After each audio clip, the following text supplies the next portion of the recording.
Hallo zusammen zu einem neuen Video. Zum wahrscheinlich schwierigsten Video, das ich bis jetzt machen musste.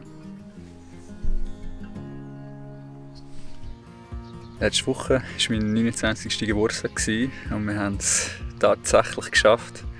Nach Wochen, wo wir praktisch jeden Tag von morgen bis am Abend Vollgas gegeben haben, mit Planen, Ausmessen, Anzeichnen, Zusagen, Fräsen, Malen, Lasieren, Bohren, Schrauben, haben wir pünktlich auf meinen Geburtstag am 1. Juni unsere Sachen packen und das allererste Mal 2 Nächte in unserem selber umgebauten Büsschen verbringen.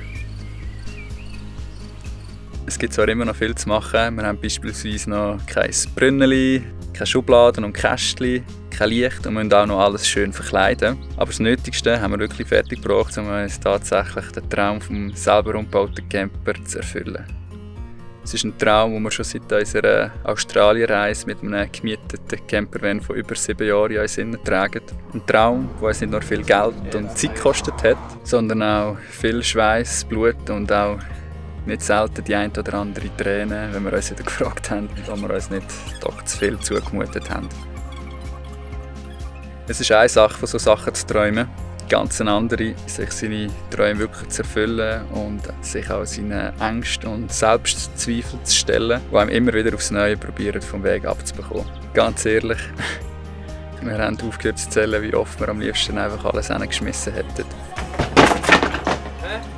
Dass wir jetzt wirklich die ersten Nächte im Bus verbringen, das ist ein Gefühl, das nur sehr schwer in Worte zu fassen ist.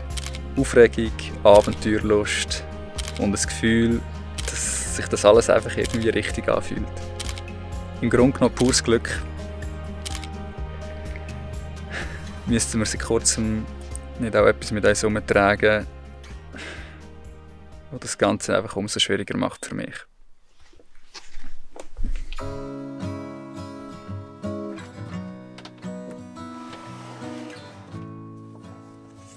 Ich weiss gar nicht, wie ich das am besten erzählen kann. Letzte Woche war nicht nur mein Geburtstag, sondern 3 Tage später hatten wir auch den 59. Geburtstag von meinem Vater gefeiert. So richtig realisiert habe ich es immer noch nicht. Aber es sind jetzt genau 7 Wochen, seit wir uns für immer von unserem Papi verabschieden mussten. Er ist am Donnerstag mit der Ambulanz ins Spital eingeliefert worden. Am Freitag haben wir dann die Diagnose bekommen. Leberkrebs im Endstadium. Und in der Nacht vom Sonntag auf den Montag ist er dann schon für immer eingeschlafen.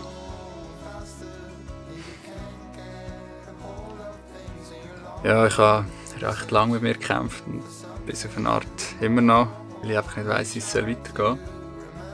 Wer schon mal so etwas durchmachen musste, der weiss vielleicht, dass bei so einem Schicksalsschlag wird das Leben plötzlich neu aufgeteilt in ein Leben vorher und in ein Leben nachher. Das Leben vorher war für mich mit meinem Papi auch nicht immer einfach. Meine Eltern haben sich getrennt, als ich 1 Jahr alt war.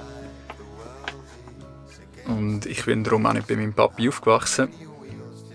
Trotzdem haben wir den Kontakt eigentlich über all die Jahre immer behalten.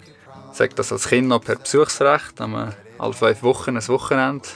Oder jetzt im Erwachsenenalter natürlich mal ein bisschen mehr, mal ein bisschen weniger, je nachdem, wie wir gerade am Reisen waren.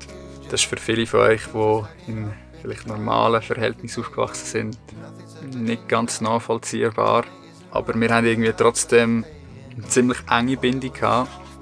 Ich habe zwar von klein auf lernen, dass die Zeit mit meinem Papi halt immer noch sehr begrenzt ist. Aber dafür sind dann die Momente, die wir miteinander hatten, auch immer umso intensiver gewesen. Ja, ein Alltag hat unsere Beziehung in dem Sinne nicht kennt. Auch merke ich, irgendwie, je älter ich werde, dass ich ganz viel von seinen Werten und von seinem Charakter übernommen habe, ob ich das auch will oder nicht. Mein Vater ist nämlich sein Leben lang auch immer ziemlich gegen den Strom geschwommen, wenn man das so sagen kann. Er hat nie auf das gehört, was andere ihm gesagt haben. Und hat so auf seine Art eigentlich auch immer seine Geschichte selber geschrieben.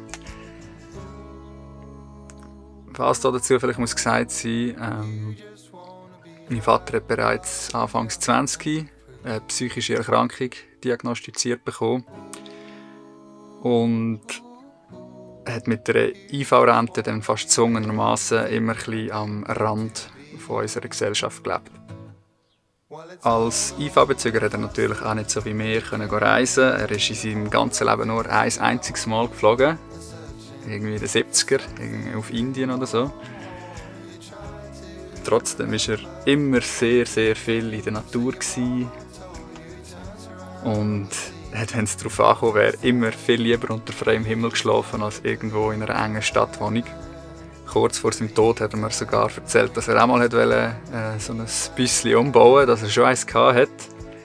Aber dass sie es dann trotzdem wieder haben müssen sein und den Bus zurück auf den Schrottplatz bringen, weil er einfach zu viel Rost hatte. Da haben wir ein bisschen mehr Glück gehabt. Mir ist jetzt nach seinem Tod natürlich umso bewusster, dass wir da ja, irgendwo durch auch mit Storyflow ganz viel von seinen Träumen ausleben, die er nie können. Schon von Anfang an haben ihm unsere Videos immer mega viel bedeutet. Viel mehr als alles, was ich sonst irgendwie in meinem Leben erreicht habe. Sagt das in der Schule oder sagt das später in meinem Beruf als Informatiker. Kein einziges Mal hat er hinterfragt, was wir hier machen. Im Gegenteil, er war mega stolz und hat unsere Videos allen gezeigt, die er irgendwie nur können. Und darum habe ich natürlich auch ganz oft beim Schneiden von diesen Videos an ihn denken, weil ich genau gewusst habe, dass er kein einziges von denen wird verpassen.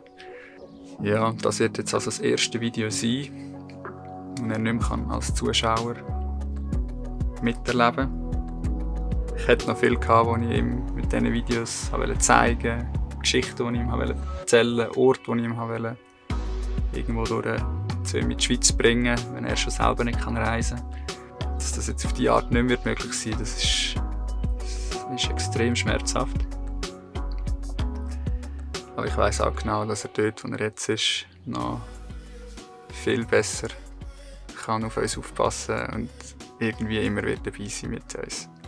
Wir werden auf jeden Fall weiterhin unseren Weg gehen und im Andenken an ihn auch probieren, ihn mit unseren Geschichten stolz zu machen. In dem Sinne, bis zum nächsten Mal. Habt euch Sorge und vergesst nicht, geht raus und schreibt eure eigene Geschichte. Man weiss nämlich nie, wenn das zu spät ist.